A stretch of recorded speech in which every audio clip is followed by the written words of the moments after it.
With your help, we can continue to fight for freedom, reach new audiences, and bring important information to the public free of charge. This is not possible without your generosity. Join our quest for the truth and our freedom and donate today, telling it as it is. This is today's News Talk, The World Today. And where are we? There we are. We have action.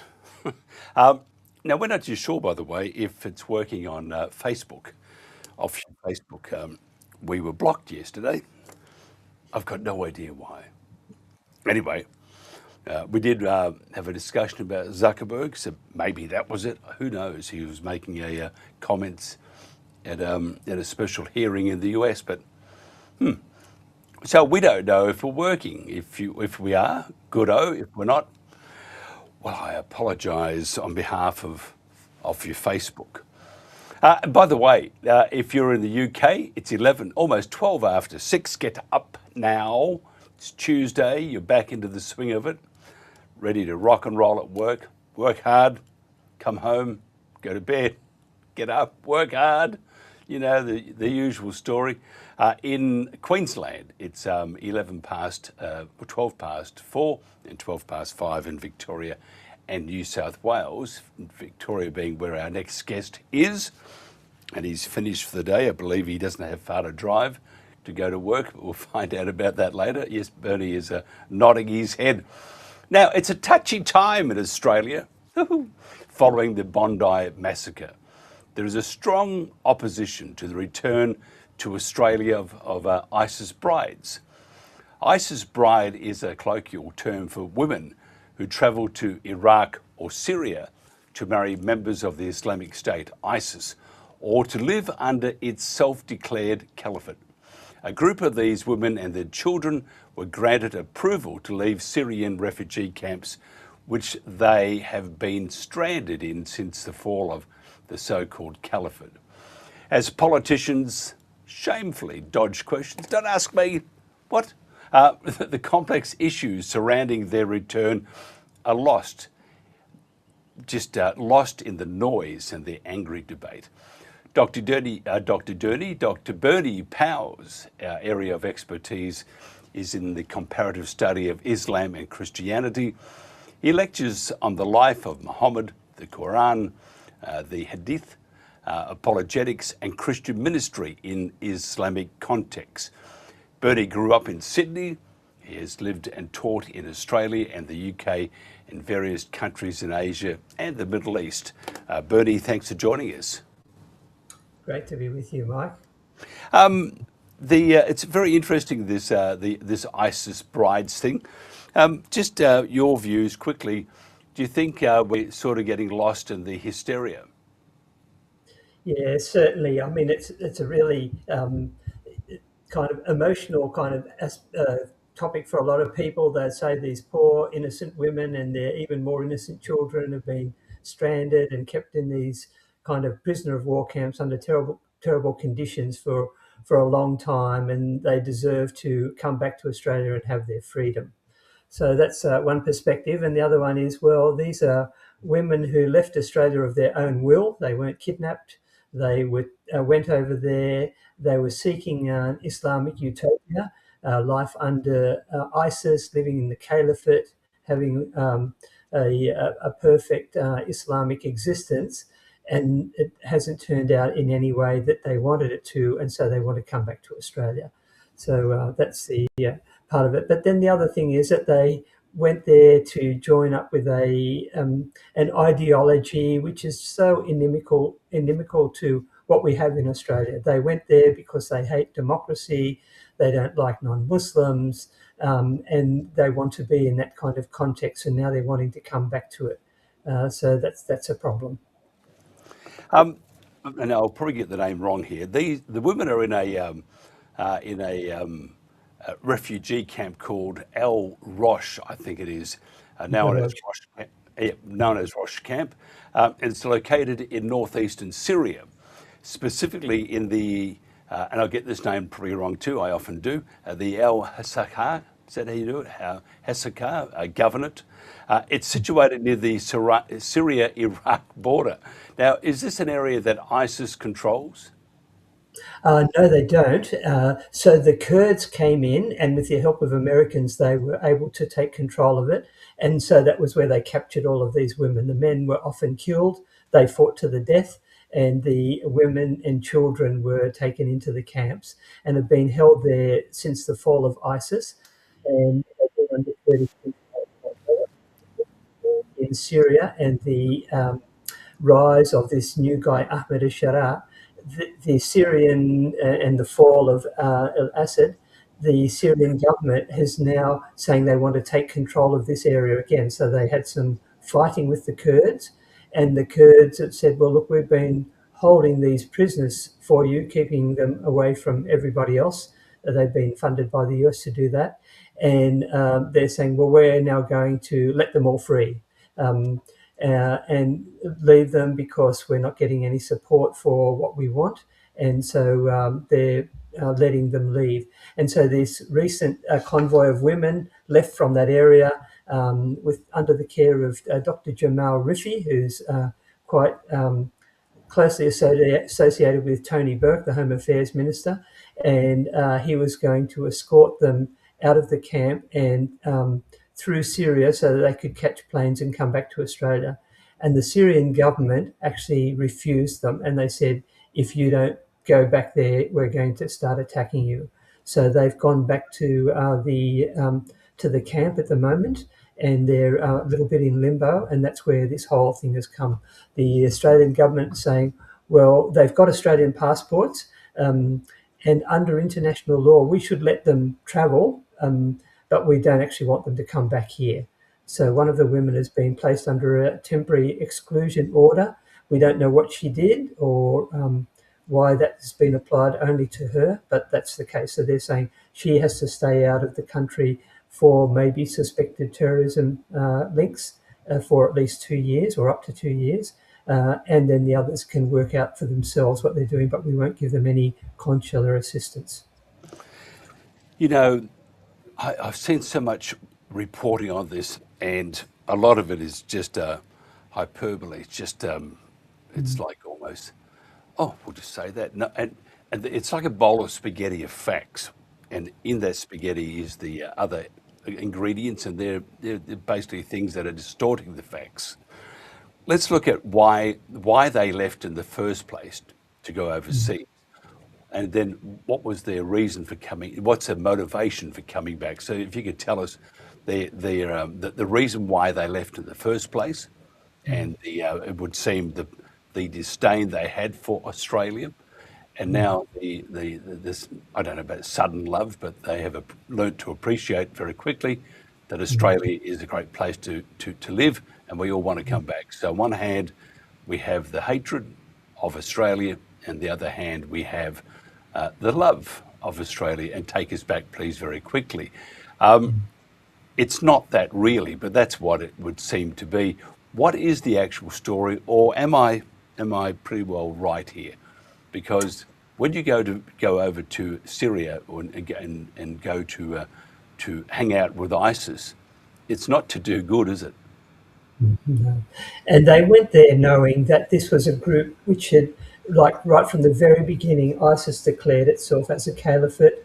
They were going to re-establish an Islamic paradise, like they say existed at the very first during Muhammad's time, and women would have their Islamic rights, and the men would have their Islamic rights, and it would be a utopia, basically what they were told. There'll be no democracy because democracy is the opposite of living under Sharia law, under Allah's law. So that would be a good thing. And they would have the freedom to live out their religion and, more importantly, to spread their religion. So ISIS was never content with just being a state by itself, but it was seeking to push out and to dominate, and that whole process, again, following from Muhammad's example of taking land bit by bit and expanding the area that you control. So that was the goal, with the ultimate expectation of world domination. And they talk quite openly about that. What about their husbands? Yeah, so a lot of them went as singles. and that's why they're called ISIS brides. And so the men there were offered that if you come and fight for Allah, then we will provide women for you. And so these girls, and some of them, just teenagers, went over there expecting to get married to a faithful, sincere Muslim man, someone who was ready to fight for his faith and even die for his faith. And they were promised if he did get killed, they would be provided for forever, and that as they took more and more land, then there would be more wealth for them to enjoy, and it was going to be a very positive thing. But they didn't really expect that the pushback, because they had so much success in those early days, they overran like 2/3 of Syria and Iraq within a couple of months. It was quite remarkable. And they expected that they would just push on and it would continue like that. But once the West got its gear together, then they started pushing back, and we saw the military defeat of ISIS. Okay, so they've headed off to Syria from Australia. They've been there for how many years now? Well, the first ones they went or as early as 2007, but it was around 2014 that a lot of them went. Well, that went about 500 Western women, 550 Western women had gone, about 4,000 men, and about 20,000 other people from other nations had joined them. So they would have been indoctrinated. They would have done that. They would have been quite open to be indoctrinated to the philosophies of ISIS. So 2007, that would be, what's that? Seven. It's 10. It's 17, 18 years. They've been there in a terrible place, doing terrible things. Wouldn't they be more dangerous coming back because they have been indoctrinated, and you can't just shake that devil out of you? It's part of their entire makeup now, and the hatred for the West is there. Yeah, and I'd use the analogy of after the Second World War, would we have accepted, a whole lot of well-known Nazi sympathisers and just said, well, yeah, come and live in Australia? I don't think it's wise for us to do that. They have been indoctrinated. They went there, they showed their commitment, so it wasn't just they actually put their whole lives on the line for this. They left schools and universities and homes and families so that they could be there. So that was a part of what took them there. It was out of a real sense of ideological commitment. And with some of them, they have come back, and it's been clear that they haven't lost that commitment. No. And so some of them, and I'm thinking of a lady called Mariam Rad, who came back in 2020. She's been placed on a good behaviour bond for 2 years. She's seeing a psychologist, and she's engaged in a reintegration program. So it's not as though they have all turned their backs on that ideology. A lot of them are still continuing it in their minds, and we can see that from the stuff that they've been writing online. But typically when they come back here, they may say, no, we've actually given that up. We didn't know why we were going. We didn't agree to go in the first place. And so the story changes depending on the circumstances. Yeah, and it's terrible because I think everybody deserves not just a second chance, as many chances as you need to become good people. I have an issue with this, and I feel quite hypocritical, thinking that they should not be let in. But if you're in a place that is based on I won't say brainwashing because that's too simplified, but it's an indoctrination of that that is based on violence and lack of respect for human life and people, hatred of the West. And I could understand if they're there for 6 months or a year, perhaps there is salvation at the end of that tunnel for them. But I think for all that time, you would probably say, in a pub, for example, they're a basket case. It's just not going to work. What do you? I mean, and again, it's. I feel like I'm being very mean and a horrible person, but I think they need to probably not come back into Australia, and that's what that is. And that's not being. I don't wish them any harm. We don't wish them, but to integrate into a Western society that they've been taught and indoctrinated to just hate, for that amount of time. I have grave doubts, and I would like to think that I'm wrong. What do you think? Yeah, and one of the things people are giving the impression that coming back to Australia is the only option that they have. It's not. There's 50 Muslim majority countries in the world. Qatar, for example, they expelled all of their Hamas head top level people back in 2024. So there'd be plenty of five-star hotel rooms and villas that are available there for them, because they would feel much more comfortable in a place where it holds the kind of ideology. Other places, they may say, well, Qatar is not quite stringent enough for us. Afghanistan, we could swap them for persecuted Christians in countries like Iran or Somalia or whatever. Australia has got a history of sending its refugees to other countries, whether it's to other places, whether it's Nauru or Christmas Island, or even to the US. And we could do a deal with some Muslim countries and say, look, these people aren't going to be happy here. They won't be comfortable. They don't like our way of life. They'd be more comfortable in your country. Will you accept them? And we'll take some of the people that you don't want in your country, and we'll bring them into Australia. People who are much more committed to the Australian way of life and love things like freedom of speech and freedom of religion. So it's not as though that's the only option for them to come back to Australia. There are other options that the government could be pursuing. It would seem, this is again my observation. It would seem, one, the government has not been transparent at all. Some would say, well, they don't really need to. They're doing it for the safety of these people. Others would say they need to be transparent and they need to be open and speak freely of what their intentions are.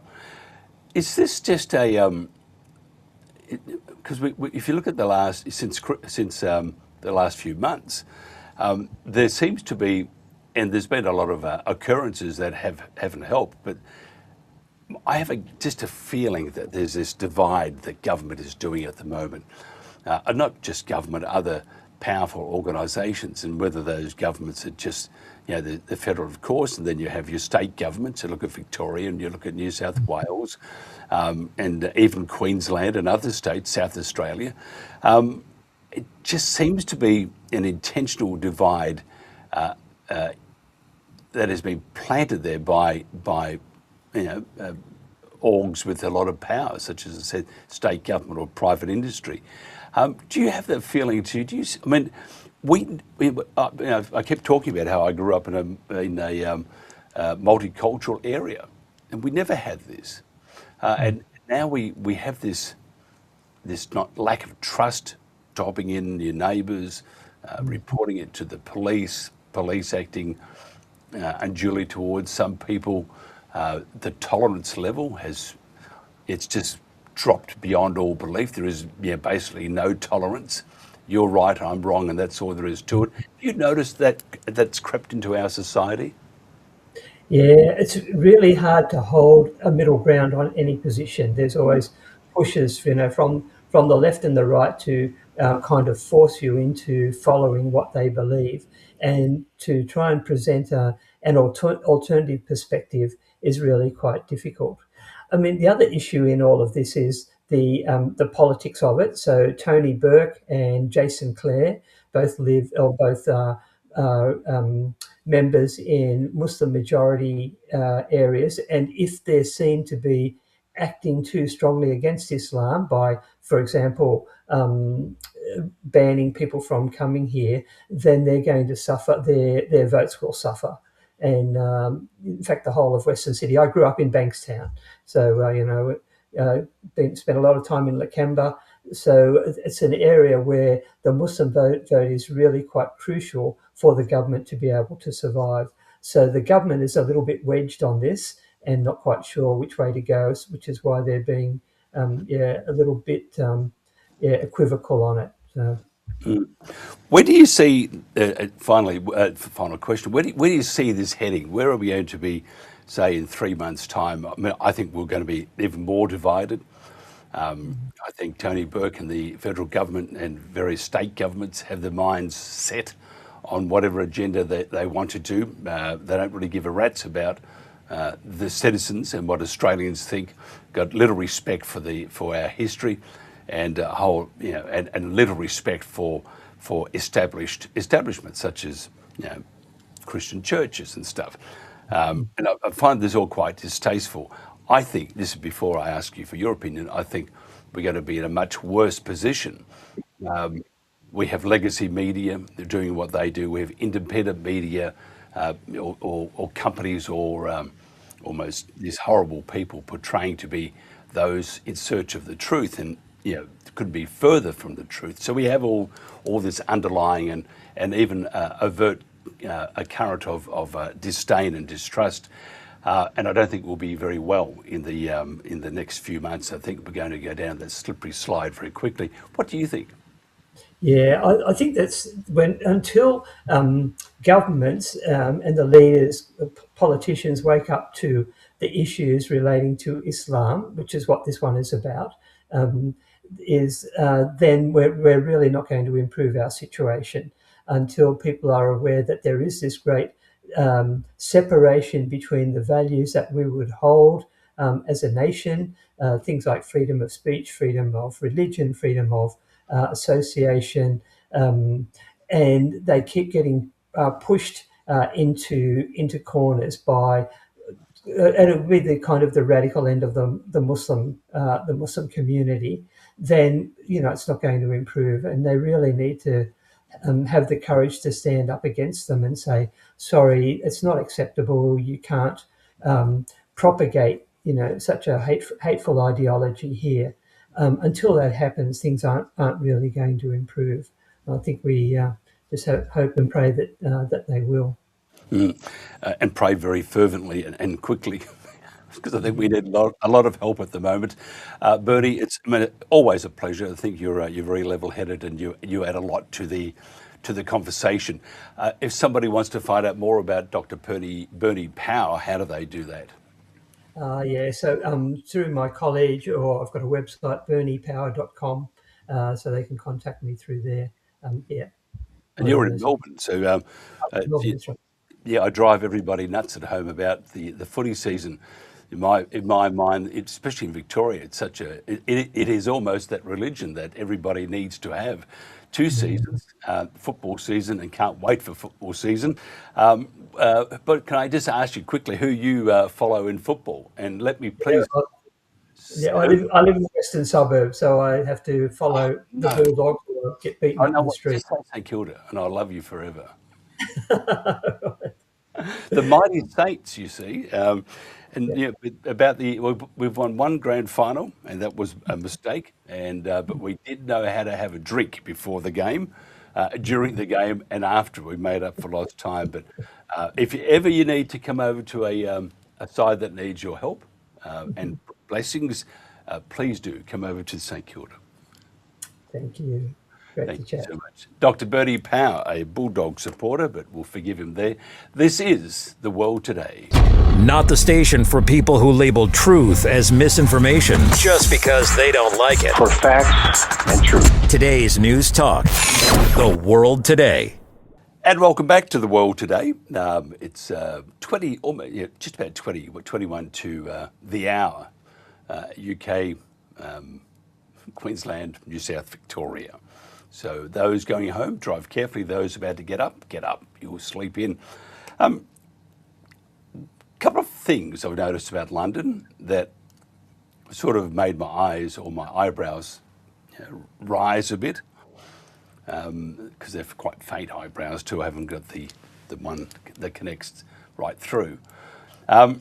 Ricky Gervais got into a bit of trouble for putting a poster up, promoting his plonk. And then he has a sign there that says, "Welcome to London. Don't forget your stab vest." I thought that's very funny. And most people look at me as if I'm a sicko.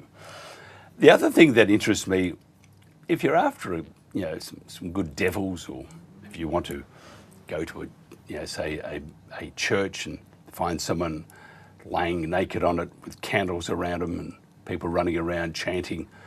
But London is the place to go. It's the UK. This is bizarre. The UK the UK Central is all about, in many ways, Satan and pedophilia practices. Wakim Hagopian is a West Point graduate, former army officer, and author of "Don't Let the Bastards Get You Down." After the military, he earned a master's degree in clinical psychology and worked as a licensed therapist. Also an independent journo focusing on geopolitics and the US empire, and an author who's exposed today's global pedophilia scourge in a series of books called Pedophilia and Empire, Satan, Sodomy and the Deep State, which are current Amazon bestsellers. He's going to look at some of the pedophilia or talk about pedophilia and the satanic practices, and has devoted large parts of his work to the UK, which he considers a central place for such practices. Now, some of us would be surprised, as I said, if you want to go to a place where they're going to lay you naked on top of a what do you call it? I forgot. What do you call the thing? An altar. That's right. London is the place to go. So not only do you have Big Ben, the Parliament House, all that sort of stuff, you also have plenty of places to lay naked, covered in blood, people running around chanting all sorts of things about you. And your luck of succeeding in that quest would depend on how old you are. Wakim, thanks for joining us. It's a lovely part of the world, London. It was. Yeah, at one time, I guess, but boy, it's been going rotten for quite some time now. What a I always, because I was in London, been there a few times. My wife's been there a lot. She kept running around with jars of red paint. I don't know why. Anyway, but it's a pretty wild part of the world. Is that part of because of the history? And if you look at all the different orgs and all the secret societies and stuff that have been on for hundreds and hundreds, if not thousands of years, is that part of the reason it's sodomy central, it's devil worship central? I mean, is that part of the reason? Definitely, it is the primary reason, I think. Yeah, they have a whole history of secret societies. That's where most of all of them have begun. Freemasons are huge there, Illuminati, Order of Illuminati, um, and then they got the Catholic, uh, what, Templar Knights and the Malta Knights and the Jesuits and the secret order of the garter, that the queen and I guess now king, whose best friend was Jimmy Savile, the premier pedophile of the British history. He was best friends with. And of course, his younger brother, no longer Prince, was best friends, and he's paying for it now, with Jeffrey Epstein. So they've had a tradition of pedophilia, of incest, especially if they're the elite royal family. I wrote a whole long chapter that's book long, basically, on the royal family and pedophilia, incest, keeping it in the family. And that's what these elites do. They always want to make sure that all their wealth and power and control over all the rest of us stays in the family. They don't want it spreading too thin. In fact, the Rothschilds have merged in several marriages with the royal family. So, I mean, they'll only hook up with like-minded uh, psychopaths. What about okay, we talk about the elite loving all this sort of stuff, and you sort of picture devils running around and people with jelly and rolling around floors and all that sort of stuff. And it's a very ugly society, but is it just the elite, or does London have this penchant for a bit of spanking with someone with a pokey tail, or wanting to beat someone with a pokey tail after they did the spanking to some youngster. Is it just, so? Is it just a is it just the elite, or is it, there are others that sort of enjoy a bit of this sort of? It's cultural. It really is fine tuned to the British, people, the culture. Uh, they have, and I don't know about how it is now, but I mean, traditionally, historically, Britain has had separate gender schools. Guys go off to the boys' school and the girls to the girls' school. It's probably a lot more co-ed than it ever was in the historic past. However, they have inbred the generations now for many, many years that the older boys regularly take advantage of the younger ones sexually, especially when, there aren't girls around. The older boys will sexually abuse younger ones. And so it's kind of almost like inbred within their culture and educational system, their quote elite system especially. They practice sexual abuse with each other, and it then develops into, if you want to get somewhere with your ambition to a high place, you play the game, which means you basically bend over and take it up, and play the game, and it's a pedophilic game. uh, I mean, so yeah, I wrote 5 books on this very topic, and 2 out of 5, that's 40%, almost half, are devoted to the United Kingdom pedophilia, because there's so many scandals there all the time, and cover-ups, of course. When you researched, and there's a lot of information there, when you researched the material for these books, did you have hair then? And then as you read through it all, it just disappeared? Because it would have been very traumatic. I mean, my dad was a cop, and he investigated all sorts of people for pedophilia. And, I probably think it changed him a lot. How did it affect you? Well, as a licensed therapist, for many years, I worked with pedophilia victims. So I had a lot of experience in the therapeutic realm with them. Uh, and so I always had an interest to find out. I knew that I mean, ever since Watergate and back in the Vietnam days and all that, I came from that generation, so I was able to see reality that the government is not our friend. You cannot trust the government. I mean, everything that comes out is bullshit. So you know, I had an early education despite my going to West Point and all that, but I basically was of the mindset that they're not telling the truth. And there are all these scandals. I mean, they began in the 70s when I was still very young, especially in Britain, they started. You know, the Elm Guest House was 70s and 80s. And that's where all these Westminster highfalutin people from the government were actually doing boys. They'd call them rent boys, or they'd ship them in from facilities, residential facilities. And they always have preyed upon the class of children that are orphans or in residential facilities and don't have the family, the parents to protect them. They use it, and this is universal too. I mean, it's not just Britain, of course, but they take advantage of the child, quote, protective services, and they do just the opposite. They exploit and horribly abuse. And sadly, the reality is, having been a therapist for so long, working with them, it's very difficult. The earlier that you have been sexually abused, the more difficult it becomes to ever overcome it.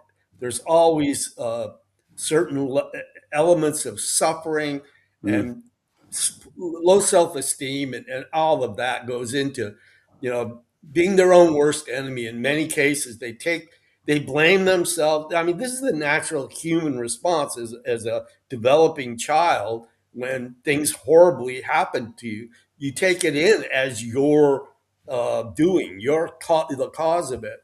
So, yeah, I mean, I had an early understanding of it, and I knew the government, all the major governments in this world are not to be trusted, especially in the West, especially my own American government as the belligerent of the world. So yeah, I pretty much went in, but it was pretty shocking, though. I mean, for the longest time, I'd be writing these articles before I started the books, and you couldn't even have a conversation with people because pedophilia was so foreign, and oh, that's unbelievable, that's a conspiracy theory, you're a nutcase, one of those conspiracy nuts.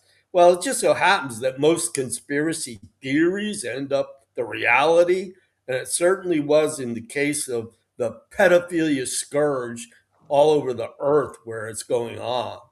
What about religion being involved in this? And when you look at the Catholic Church, I can tell you from first hand that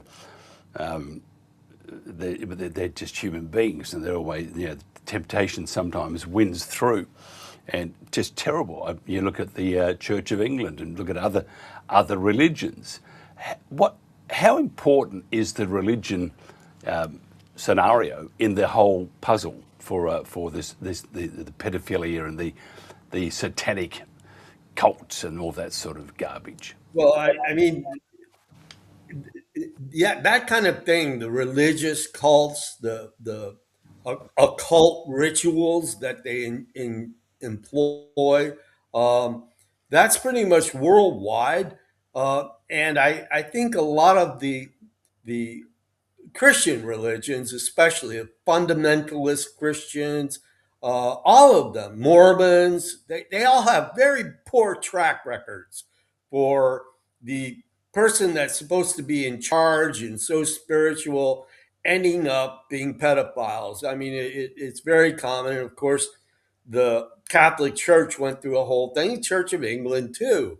All of them, Protestant, I found that probably there's less of it amongst Buddhists, Taoists, some of the Eastern religions and philosophy. I think are probably a little cleaner, Hmm. but certainly the Western religion, and it also is in Islam too.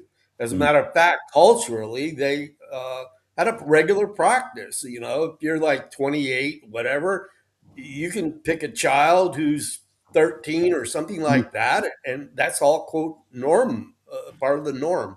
Uh, I don't. So some of it is cultural, and a lot of it is. But yeah, I don't know where they're at. I think the Islam got into trouble with a lot of the Western side now. They should not be judges of Islam for their pedophilia because it's even more infested, I think, in the West. Uh, but yeah, it's been a historic problem with religions uh, and royal families. Well, look, the grooming gangs in the UK, Yeah. which is it's not cover up, it's pushback after pushback, and you had girls that were abused thousands of times, but it wasn't just the grooming gangs, the Muslim grooming gangs. It was also the elite, the police, those in government were involved also. Right. And so the pushback to have a proper investigation, like the Epstein thing, I doubt will ever happen, and that's because you'll find probably an enormous amount of people in the public eye will go to jail. So what they're going to probably do is let it go on for as long as possible until just natural gravity takes them away and puts them below the ground. Then the names may be released. But again, the government itself is pushing back on an investigation on these gangs that raped and sodomized and did terrible things to young children, and that's just it's just not moving at all. Does that surprise you? No, because that's the history. The history is, the law enforcement and the judicial systems protect the culprits. They protect the pedophiles, that especially if they're powerful pedophiles in high places. They're always protecting them. And as I've said many times, anybody at the national level, parliament or Congress, or a cabinet position in an administration, they're immune. They have a two-tiered system, and they are above. They are above the law. And this is what really has to change. And this is also what the Epstein files, releasing all this horror, is really, I think, mobilizing the global population to not accept it anymore, that these high-profile pedophiles go to the grave never paying for their crimes. So I think there's going to be increasing demand, and we're reaching, I think, closer to critical mass worldwide, because the awareness, for the first time, the awareness of how pervasive the pedophilia scourge is really taking hold now. This is a first time phenomenon because, as I was earlier alluding to, you'd mention this to other people and they didn't want to hear it. They'd run away or tell you to get lost. But now I think people are finally accepting the harsh reality of what us humans are up against. And the bottom line is, yeah, they're going after our children, but really they're going after the entire human population. If you look at the pandemic and what that was about, it was a psyops to get rid of a bunch of people. They didn't get rid of as many as they wanted, actually. So they'll be coming back with more bioweapons, calling them virus, outbreaks. And then they got World War III. We're on the edge of it right now. There's a massive military of the U.S. that's parked in the corners of the world where Iran is, and they're going to attack. So I mean, we're on the brink of total self-destruction of the human race, and with the AI and robotics, yeah, the elites want to replace us. So the pedophilia thing is just one among many of their crimes against humanity. One among many.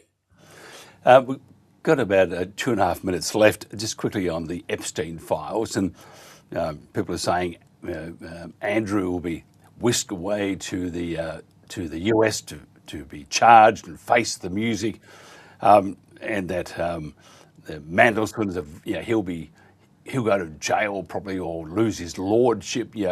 But two things: to go to the US to be charged, they haven't charged anybody yet. So there's that small problem. They don't look like they're going to charge anybody just yet. Everyone will talk about it, or the pollies. I've seen the names. You'll be shocked. You'll be shocked. Their names are on. They're Trump's friends, or that sort of stuff. Then we have in the UK, not talking at all about the kids. They're talking about, they leaked documents, they leaked information. The Secrets Act, but no one's talking about the children. Does that surprise you? No. Children have always been the least priority of the people in charge. Terrible, isn't it? We got to change it. We have to demand accountability. We know that they have engaged in horrific crimes, and it's about time that finally we enforce the laws that are imposed on us. Well, it's not a two-tiered. It is a two-tiered system, but we must change that and hold them accountable. Because I'm from the bush originally, which is where there's a couple of sayings: if it moves, shoot it; if it doesn't, you chop it down. But there are other sayings, but because it's a family show, I'm not going to go into that. But in the bush, in the outback, in the rural parts of Australia, many people years ago used to say, if these people do these terrible, abhorrent things to children, they're vulnerable, just take them out the back blocks and shoot them. And it's a violent thing. But really, that's probably too good for some of these people that absolutely destroy people's lives thereafter. What do you think? Just quickly. You've got We got people like Bill Gates that are ducking symposiums now, running away because he knows that, he's basically got a big thing on his back because of his being steeped in the pedophilia. There are going to be incidents where a person will go after a known pedophile that's, quote, well known and powerful. It's going to happen. Sadly, it will. Rather than have it be worked out with the court of justice system, but that's also been lacking, just like law enforcement with stand down orders, protecting the government. So, the history is there where we have to change it and we have to overhaul our whole system. That's the bottom line. Well, Kim, always illuminating, conversing with you. If somebody wants to find out about you or the books, how do they do that? Well, they can go to pedoempire.org for every chapter of the 5 books. They can go to thegovernmentrag.com for all my articles that I churn out 2, sometimes 3 a week.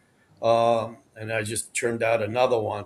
I basically say that the pedophilia has been around since ancient times, and that the Epstein crowd is no different from the ancient ones that pursued pedophilia and blood sacrifice of children. The rituals have borne the test of time from the ancient times to the present, and they're still going. And the same ones, the psychopaths, are still in power as they were before. Always have the cheerful message to leave the show. It's fantastic. Always do that. Thank you so much for it. I'm going to go and drink a gallon of holy water and see if I explode. Well, Kim Gopian, thank you so much for your time. Say hello to your pet water buffalo. Always like to conclude that. Probably not true, but it sounds great. This is The World Today. Coming up next, we'll have the protagonist.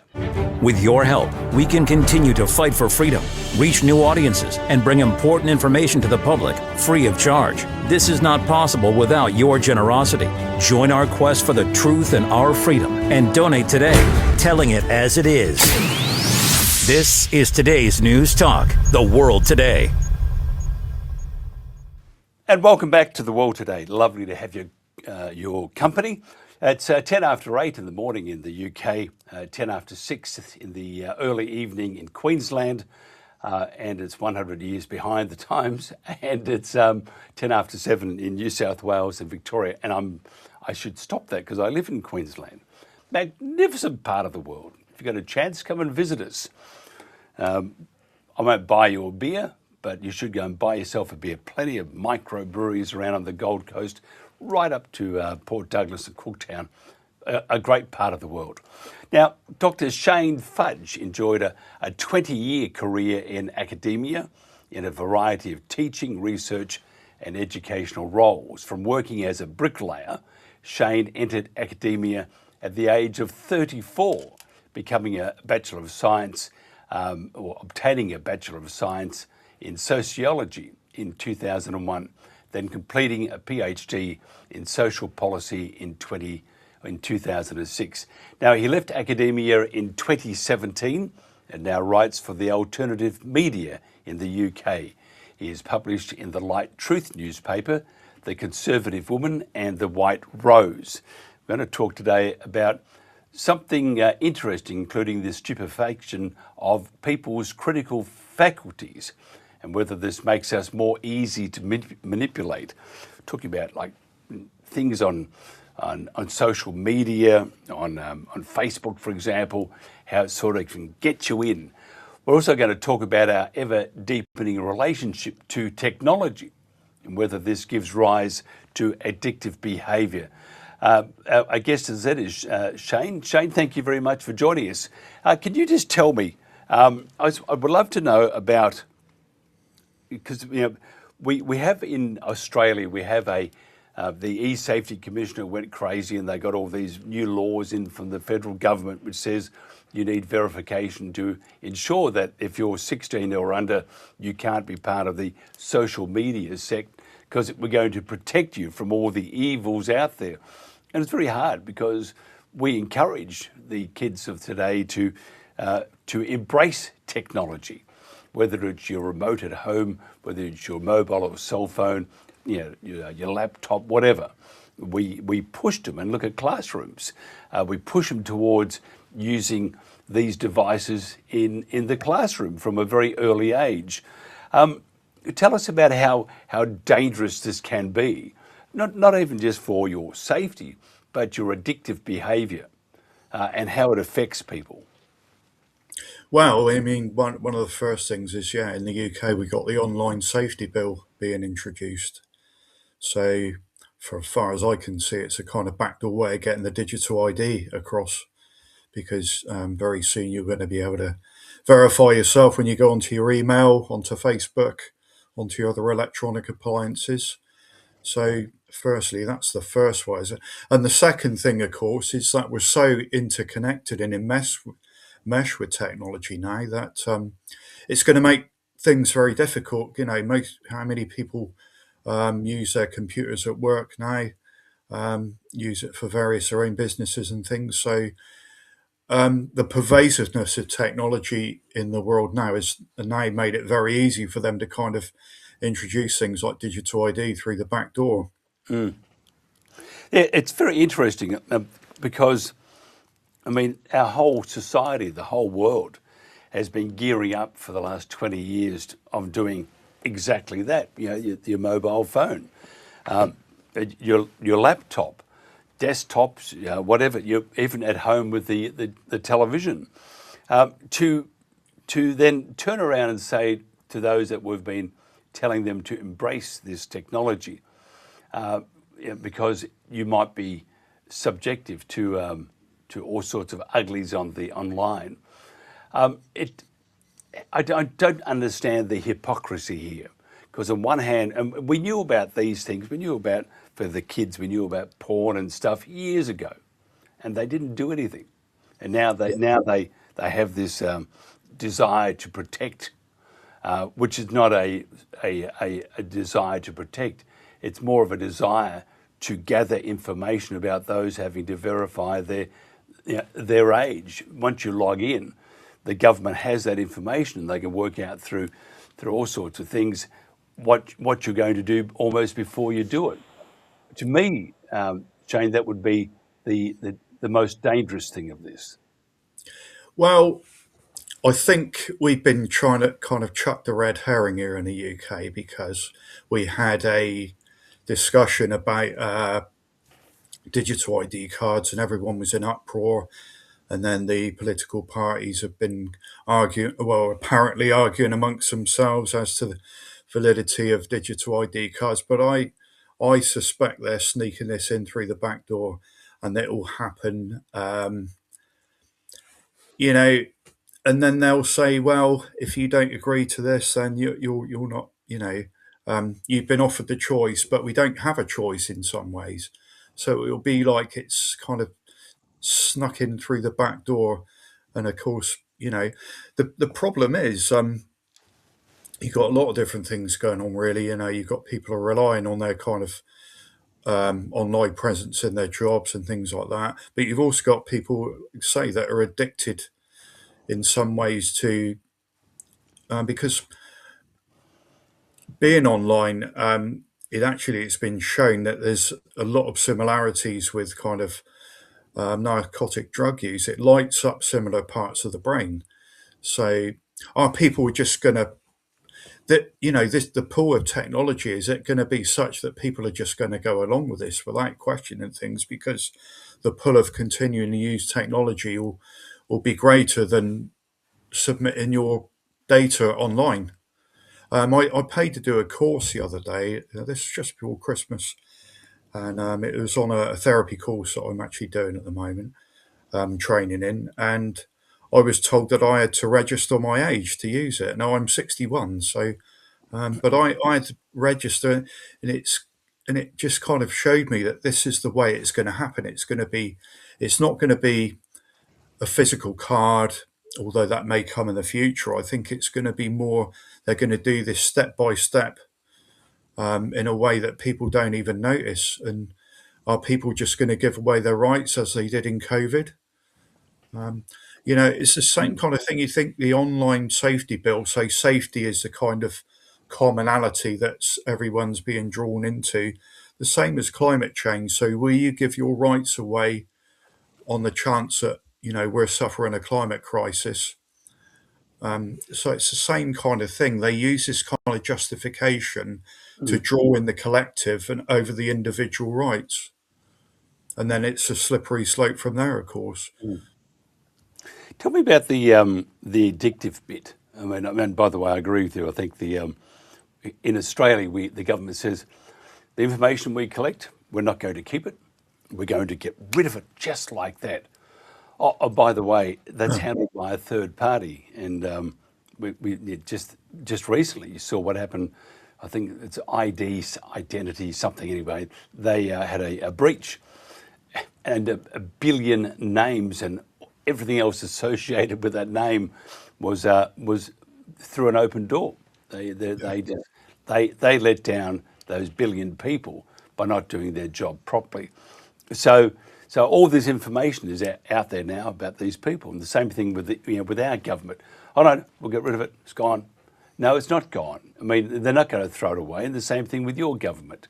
They're not going to throw it away. Same thing with Europe. Throughout Europe, they're going to embrace it. Don't get rid of that. We've got information on Shane Fudge, and that's what they use it for. They're going to use it, but they can build a profile. But anyway, back to the addictive bit. It's not just your mobile phone or your laptop. It's also the platforms that are associated with those too. How does this grab hold of someone? I mean, what about the studies? What do they show? Well, there's a guy, I'm not sure if you're aware, a guy called Michael Knowles, who wrote a book called The Indoctrinated Brain, which is a very, very interesting book, and I'd encourage anyone to have a look at it.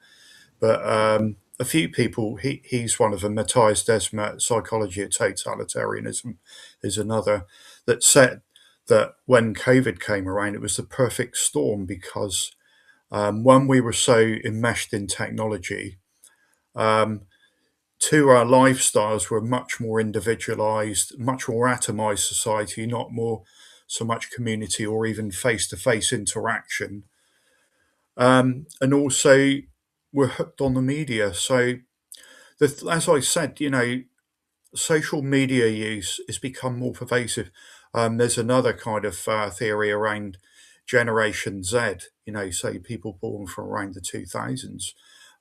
Some people argue that their brains are actually cognitively wired in a very different way because they're more exposed to using technology from a young age. I know that, the kids in my brother's family, they use kind of electronic devices, they were using them from 4 or 5 years old.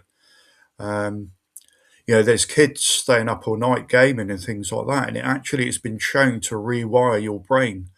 And also things like instant gratification. So it's going on Facebook, for instance, people become hooked on likes.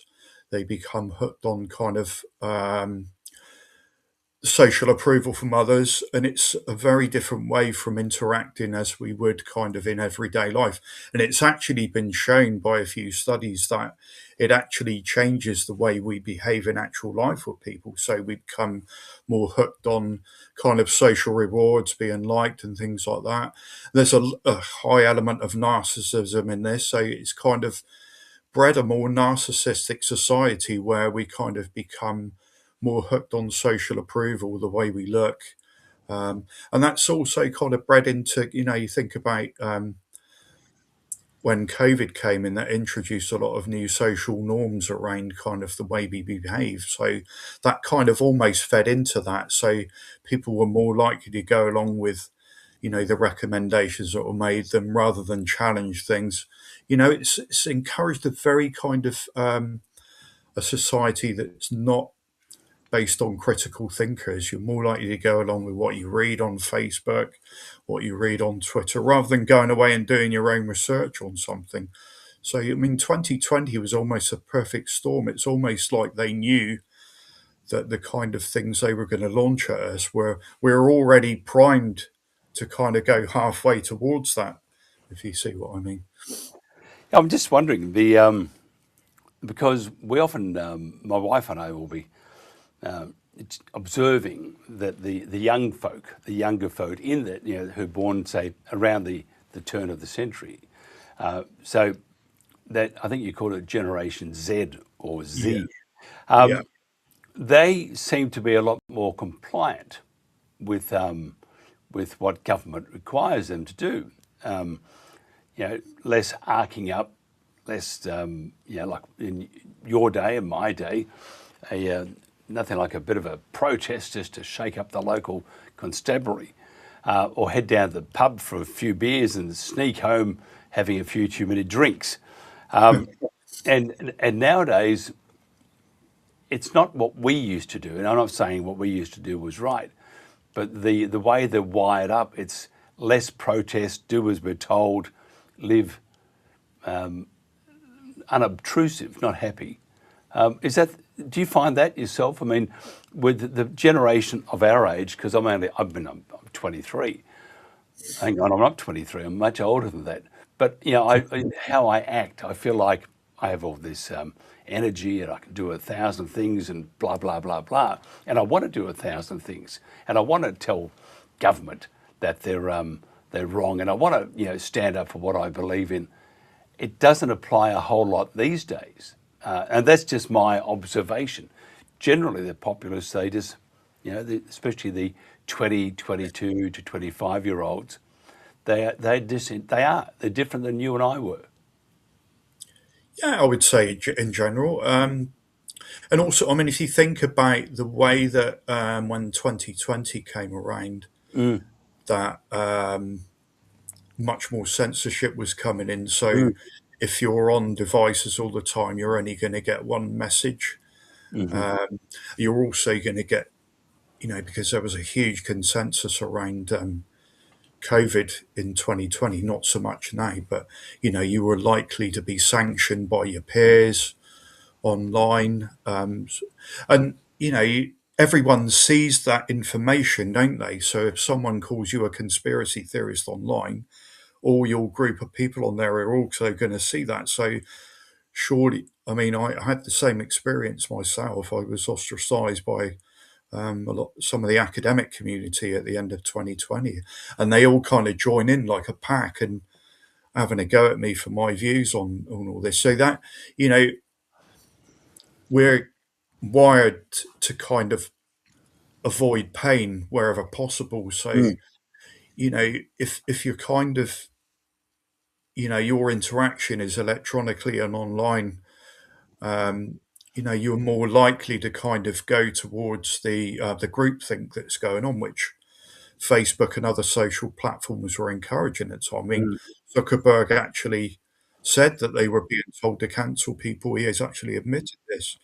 So, if you're going online and you're not going out, you're in a virtual world that's being created by these tech bros, really, and the censorship, that they were told to conform to, and the kind of to censor people that were speaking out against this. So you're only getting one message as well, and also you're in lockdown. So a lot of us were in lockdown at the time for 9 months on and off. So if your only way of communicating through the world is through your computer, then you're going to be getting specific messages. You're going to be engineered in a certain unless you can think outside the box and you're brave enough or aware enough to kind of see what's going on. I mean, that's a big thing. I think self-awareness is, pervasive use of technology. It's been shown to decrease your kind of self-awareness. You're kind of being engineered to think in a certain way, I would say, and also to kind of exist in certain states. Say the media is full of fear and things like that. So there's a thing called fight, flight, freeze, and fawn, which are kind of states of anxiety. So I would suggest that media today is very much geared to getting people to operate in those states, and then it's easier for governments to control how they are because people are less likely to think critically when they're in those states. The fear of misinformation, I mean, we used to call it, in our days, a difference of opinion, and now they call it misinformation or disinformation. Do you think that goes back to the and there's been studies that show that critical thinking is it diminishes, it has been diminishing. So therefore, if you have this other opinion or backed up evidence, the government does not want you at all to sprout that. It would be much easier for those that their whole brain is now wired up differently to accept what an authority such as a government is saying is correct. But why the fear? Why this massive, and it's not just in the UK, it's everywhere, even in the US, and throughout, look at Europe, it's a basket case. Why the fear for misinformation and disinformation? Surely it's just a tool to help you come to the correct decision. Well, like I said, it's much easier to keep people in control when they're in a state of fear. And I'll say this was a kind of perfect storm happening in 2020. And this is a kind of spiritual war, really. This is not a physical war. This is a spiritual war and a psychological war. And they've been honing this over a long, long time. We have a place. We've had different departments growing up in the UK. The Behavioural Insights team became part of the government in 2010, and that was to gather. When I worked in the University of Surrey, it was on a project called Resolve, and we were looking at the psychology and the sociology around people behave the way they do. And I didn't realise at the time, but they're actually using this data to kind of build profiles of people and to best influence them. The project at Surrey was about social engineering and how do we best get people to buy into the climate agenda? How can they change their behaviour? And this has obviously taken on, been accelerated on steroids in the last few years, especially from 2020. And it's to drive us towards the 15-minute cities. I mean, people's rights are being taken away without them even knowing it. Property rights, land rights, production rights are all kind of disappearing. But what you don't really see behind that, land is an inanimate object, production is an inanimate object, but it's the people they want to control. That's, people's behaviour. That's been their ultimate aim towards kind of the 15-minute cities where it will be actually too late to reverse the process. Because even the people that are dissenting against this will be locked into a system that they won't be able to escape from. So it's been kind of drawing us towards this point where we can't get out of it. And it's been a long process over the last 30 years or maybe more. What do you think, that final question, because we have run out of time, and you do this to me. I could talk to you all day. But, so fantastic, I appreciate it. Thank you. Where do you see technology and humankind being in the next couple of years? Do you think we'll be the servant of technology, or we are now to many extremes? But where do you see us? Do you think that we will start to live more in harmony, or that technology, which is again, the algorithms and stuff are plonked in place by humans at this stage, so they're still controlling what we need to see and hear according to their views. But where do you see us? Do you think we will? Because I see the Chinese have their robots. They can do dances and everything, but they also can fight.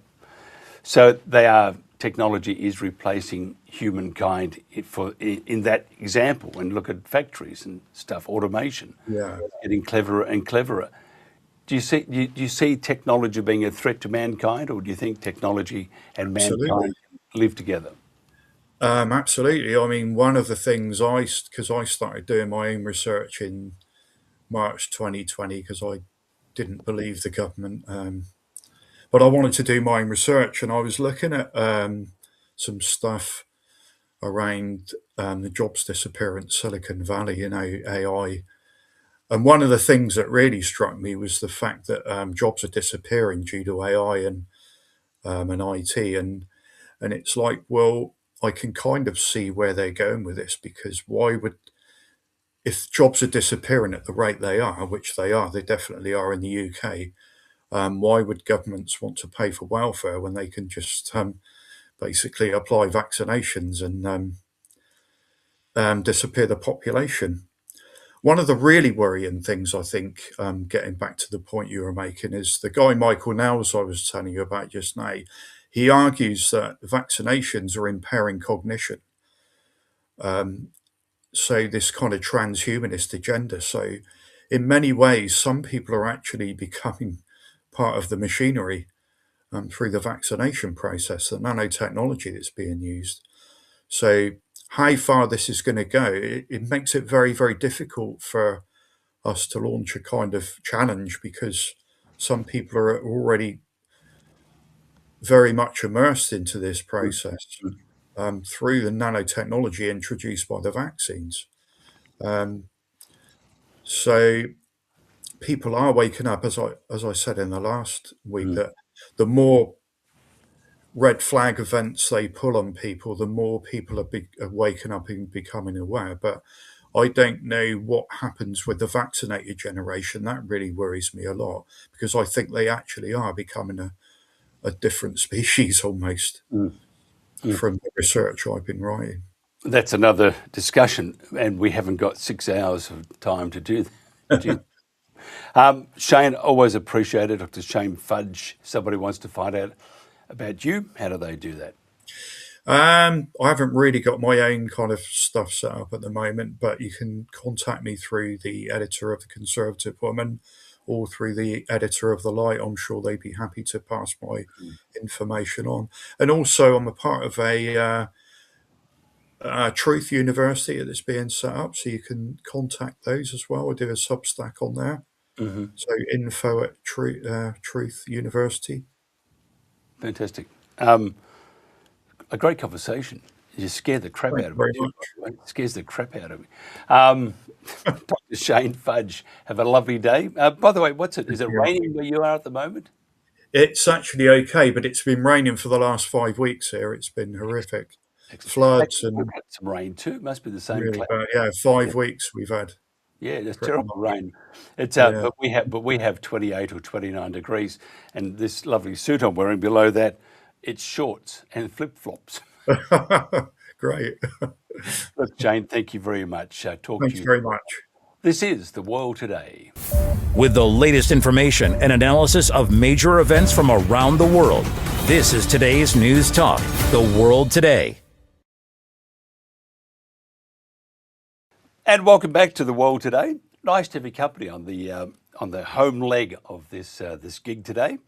And it's, by the way, it is very nice in Queensland. So I'm sort of plugging Queensland because I know our audience is in the UK, London, enjoying. Actually, I think you're getting to 17 tomorrow. Pretty good in London. I don't know about the rest of the UK. Probably going to pour down, be very cold. That's why you have such delightful scotch. In fact, I was going to put the Lapthrog distillery behind my background today, and I thought, no, I'll get slapped down or something will go wrong. But a magnificent part of the world there. We're talking about Andrew Mountbatten Windsor, the possible removal from line of succession. Dr. Frank Millard is a historian, journo, and geopolitical analyst. He is Bruges Group's senior fellow and co-founder of Context Cast News. We're going to explore further, because we've been talking about this for the last few days. Going to explore some of the themes already raised about the removal of Andrew from the line of succession. Thank you very much, Frank, for joining us. Tell us your thoughts on. I want to ask you. They often talk about the British culture being it's just disappearing. Do you miss the days of the beheadings? Because that would be beheading. The beheading. I mean, yes. It would make Andrew a little more nervous, wouldn't it? Well, could do, but I think the statute of treasons is pretty explicit. I mean, sort of how I mean, you I mean, he's not really sort of been doing anything necessarily. I mean, sort of he's only subject to allegations at the moment, and he hasn't been charged with anything. I mean, Mandelson today was Peter Mandelson was last night was arrested and but released on bail. But I mean, Andrew hasn't even been released on bail. He's been released without conditions. On pending investigations. Essentially, you know, the treason has to be against the king. Uh, so um, so even then, you know, he'd be sort of in prison somewhere, sort of pending investigations as well. There seems to be some enthusiasm removing Andrew from the line of succession. What's your thoughts on that? Do you think, because I mean, even Anthony Albanese, our pretend Prime Minister here, Yeah. has promised to remove the disgraced Andrew Mountbatten Windsor, as he says, and he would task our Governor General Sam Mostyn, who has declared the King's brother's downfall was proof nobody was above the law.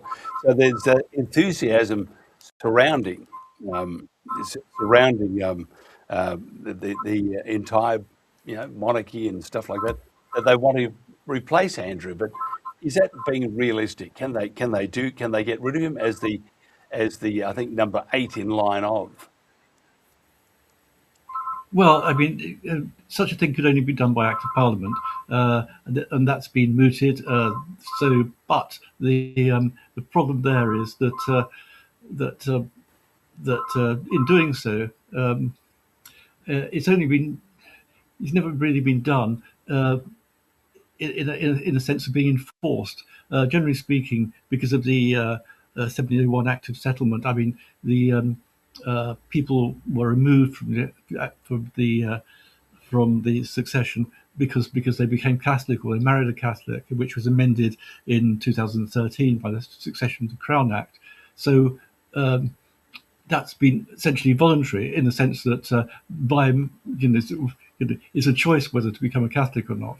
But even in the case of Edward VIII, when he removed himself from the line of succession by abdicating, that again was a voluntary sort of matter, whereas this would be enforced, and that sets a precedent.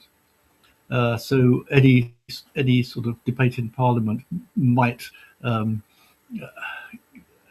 have amendments added, which would be even more problematic. So it's a difficult one, and a can of worms essentially.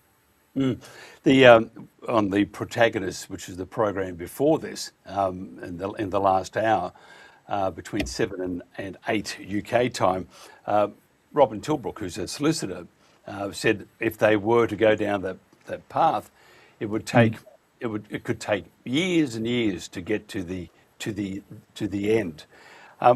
Will it take Also, that long? Is it worth it? well, I mean, I can't actually see anything like that sort of happening unless, I mean, he's only been subject to allegations, as I say, that he hasn't been charged, he hasn't been convicted with anything. I mean, had a person been convicted, then there may be a process, but he hasn't been convicted, and so we're all at sea, really. I mean, if were a person to be convicted, and that sort of who's in the line of succession, uh, and an act of Parliament, we went down that road, then it could take a considerable amount of time. Yes, What about the commencement of the process? Is that done initially by the King or by the Prime Minister? I think it's. I would say that I would say would have to be agreement between the two of them. But I mean, in the case of Edward VIII, then it was supposedly sort of very much driven by by Stanley Baldwin, the Prime Minister of the time. So I think the Prime Minister would be the prime mover of this. Now, some would say that this is a magnificent distraction for Starmer at the moment. Would you agree? Would you agree? And do you think he's sort of every night he goes to bed and he says, "Dear God, please let this go on and on and on"? I would say that it looks in that way, doesn't it? I mean, sort of it looks in the sense that it takes the heat off of Mandelson for a while, which in turn takes the heat off of Starmer. So and his judgment, Starmer's judgment regarding sort of his appointments and that sort of thing, and having appointed Mandelson to the to be ambassador to the United States was I mean, it's got to be a distraction, hasn't it? I mean, he must be jumping up and down with joy, but that it was Andrew first before the arrest of Mandelson yesterday. Can you tell us your thoughts on the significance of Andrew's arrest last week and the talk of removing Andrew from the lines of succession? And by the way, I mean, what is he, number 8? He's not, unless a comet lands on Buckingham Palace or something, he's never going to even get to that. But what's your thoughts on this happening now? You think there are moves afoot behind the scenes that are pushing this as far as they can? I would say that, I mean, when one looks at the statements by Buckingham Palace and the King, the earliest statement said that the palace would be completely in sort of follow work with the police, and the subsequent statement by the King was that that Andrew was sorry, I'm losing my thread. Sorry. Can you repeat the question, please? No, I'm just thinking. What's your thoughts on the talk of removing him from the lines of succession have been gathering some sort of steam, and then the arrest last week. What's your thoughts of those? The question was, do you think there are moves afoot behind the scenes that are encouraging the process to remove Andrew entirely, but for it to go on for as long as possible?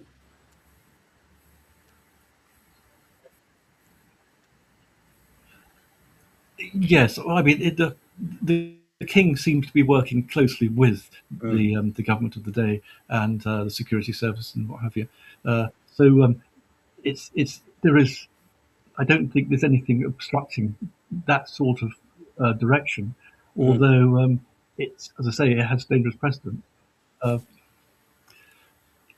He's got a lot to obviously sort of, we're still in the position of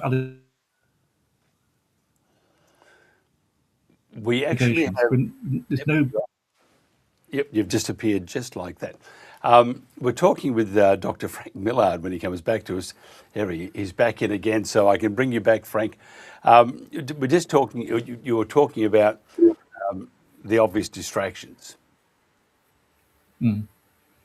So, so we have a very bad internet, but what I'm going to do, I want to get through this. There's some important questions. The royal family it seems to be disassociating itself from Andrew in all areas. Would that be the case? It would appear so, yes. I can't disagree with that at all. There's a strong, particularly from William, a strong pushing him away, because I mean, it appears to be sort of an embarrassment to the entire monarchy. I mean, I don't think it's a threat to the monarchy at all, because the monarchy is not even just one person. It is, and it's not just an institution. I mean, it's the cohesion and stability of more than one nation, in the sense that it's a focus of common unity, and as are other factors such as faith and the family, and put those three things together, and you have a far stronger sense of nationhood than you would otherwise. Um, what's the okay? The feeling of the Brits at the moment is no one's very happy. What do you think the British public want? And compare this, say, to other scandals that have been part of the monarchy, whether 40, 50, 100 years ago. Is it the same sort of shock and awe that the British public are experiencing right now, or is this something through history that has happened, a number of times, and that eventually it just rolls over and Yeah. get back to their lives?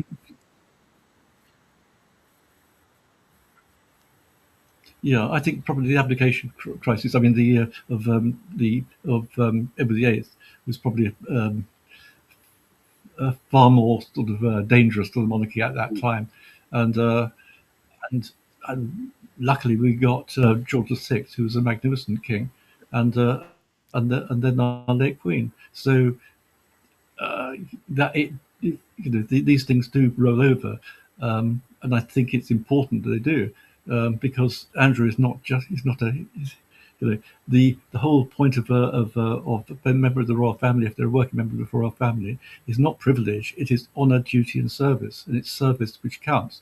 So it's important that these are sort of central, and if anyone departs from those three, particularly duty and service, then they've lost the right, shall we say, of that privilege. And but as I say, it's he's strenuously denied all this, so we can't make any judgments at this point. What do you think the royal family should do at the moment? Should they be more upfront or just continue on in the tradition? What's your views? I think that Charles and William are the monarchy. I mean, he's the king and the heir, and then George. Those are the most important people in the royal family. The royal family was a concept really almost invented by sort of in the last sort of 100 or so years. So I mean, of this extended working family, and the idea of the family sort of representing the family unit within the country, and obviously sort of they haven't been, some of the members haven't been so good at portraying themselves as good family members, shall we say. What do you think the rest of the world thinks? I mean, how would you? I mean, I try to explain cricket to Americans, and it's something like you play 5 days, and then there's no result, and they go, "What?" How would you? And I'm not too sure which is more daft, that description or what's happening now. How do you explain this to the rest of the world? Very difficult, isn't it? I mean, sort of if one has a monarchy and understands the concept of monarchy, well, then it's not that difficult to understand. But if one's in it, such as the British public, and then presumably the Australian public, then it almost rocks the whole of the nation, the whole of society, because